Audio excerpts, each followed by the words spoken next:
Hello কাছের মানুষজন, brand new ভিডিওতে আপনাদের স্বাগত। সরি আরেনিয়ার ভাই, আপনাকে ভিডিওতে রাখা সম্ভব না। আপনাকে তুমি নলেই মানায় ভাই।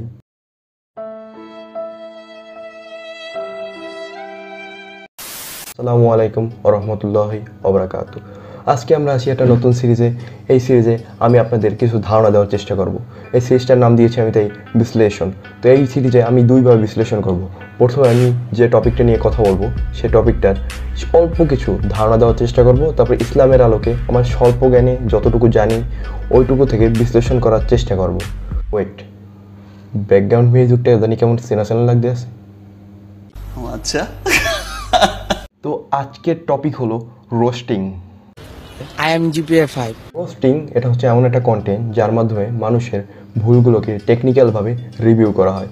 অনেকে আবার ভুলগুলোকে ধরিয়ে দেয়, অনেকে আবার দেয় না, সেটা তাদের বিষয়। তবে মেইন যে কনসেপ্ট সেটা হচ্ছে মানুষের ভুলগুলোকে রিভিউ করা, ধরিয়ে দাও। আবার অনেকে আছে রোস্টিংয়ের নামে মানুষকে গালাগালি করে, আবার অনেকে আছে মেয়েদের ভুল ধরাইতে দেয়, তাদের বডি শেমিং করে। এগুলো মূলত রোস্টিং না। রোস্টিং হচ্ছে সেইটা যার মাধ্যমে এক্স্যাক্টলি রিভিউ করে তারপর তার ভুলগুলো ধরিয়ে দেওয়া হয়। তো বাংলাদেশে যদি আমি রোস্টিংয়ের কথায় আসি, তো প্রথমে আমাদের যার কথা মাথায় আসবে তিনি হচ্ছে আমাদের অন অ্যান্ড অনলি এই ব্যাকগ্রাউন্ড মিউজিকের ওনার তাসিন নেশন। ওপস, রং পিকচার।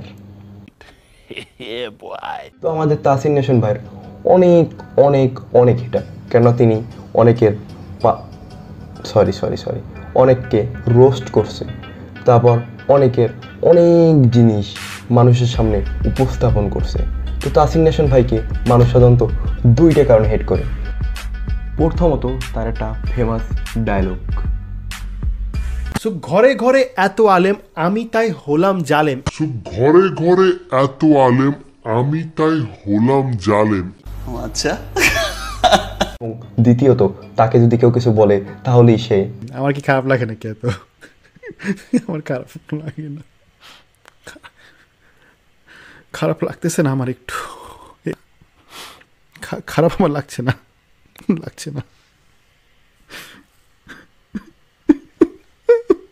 এই ছিল রোস্টিং এর একটা স্বল্প থেকে স্বল্প ধারণা। তো এবার আমরা ব্যাখ্যা করব রোস্টিং ইসলামের দৃষ্টিতে কিভাবে দেখা হয়। রোস্টিংটা যেহেতু রিভিউ করা হয় তাহলে তা তো একজনের অনুপস্থিতিতেই করা হয়। তো রোস্টিংয়ের মাধ্যমে আপনি দেখবেন যে একজনের অনুপস্থিতিতে তার ভুলগুলো সবার সামনে, অর্থাৎ আমার যে অডিয়েন্স আছে আমি তার ভুলগুলোকে তাদের সাথে সামনে উপস্থাপন করতেছি, তাকে একটা চান্স দিছি, এটা একটা কথা। তো এটা অ্যাকচুয়ালি গীবতের মধ্যে পড়ে। তো অনেকে বলতে পারেন ভাই এটা তো গীবত হইতে পারে না। তো আমি আপনাদের এক্স্যাক্টলি বুঝাই গীবতের সংখ্যাটা কি। গীবত পরনিন্দা সম্পর্কে বলেন, এটা তো খুব ভয়ঙ্কর অপরাধ গীবা। বিষ্ণু ইসলাম বললেন আতাদরুনা মাল গীবা, তোমরা কি জানো সাহাবারা গীবত কি? সাহাবারা বলল আল্লাহ ওয়া রাসূলুহু আলাম, হে আল্লাহর রাসূল আপনি এবং আল্লাহ ভালো জানেন। বিষ্ণু ইসলাম বললেন যিকরুকা আখাকা বিমা ইয়াকরাহু, তোমার ভাইয়ের অনুপস্থিতিতে তোমার ভাইয়ের ব্যাপারে এমন কথা অন্য লোকদের সামনে বললা যেটা শুনলে সে মন খারাপ করবে, এটাই হচ্ছে গীবত। সাহাবারা বলল ইনকানা ফি আখিহি মা আকুল, হে আল্লাহর রাসূল আমরা যদি তার মধ্যে যেই সমস্যাটা আছে এটাই যদি বলি তার অনুপস্থিতিতে, রাসূল বললেন এটা বললেই তো গীবত হবে, আর বানিয়ে বানিয়ে বললে তো তুহমাত হবে তার উপর। তাসিন নেশন ভাইয়ের কথা বলছিলাম। তো তাসিন নেশন ভাই সবসময় আমাদের বলে তার রোস্টিং গীবত না, কেননা তিনি সবসময় একটা হাদিসের রেফারেন্স দেয়।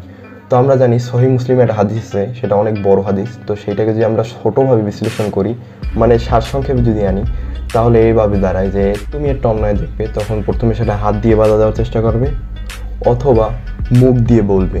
সেটাও যদি তোমার দ্বারা সম্ভব না হয় তাহলে অন্তরে তার বিপরীত দিকটা চাইবে। এটাই হচ্ছে ইমানের সবচেয়ে দুর্বল স্তর। হচ্ছে যে এই সেম হাদিসটা আমি আপনাদের সাথে 100% অ্যাগ্রিড, বরঞ্চ এই হাদিসটা আমি অনেক আগে আমার একটা ভিডিওতে বলেছি যে আপনারা অনেকে বলেন আমার রোস্টিং নাকি গীবত।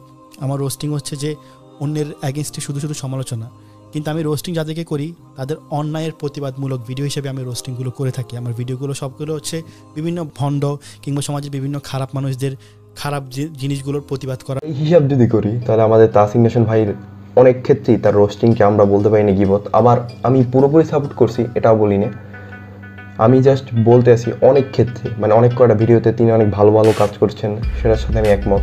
আবার রোস্টিং বেসিক্যালি যাকে থেকে সবচেয়ে বেশি করে তিনি হচ্ছেন আমাদের ক্যারি মিনাটি, ইন্ডিয়ার one of the biggest YouTuber.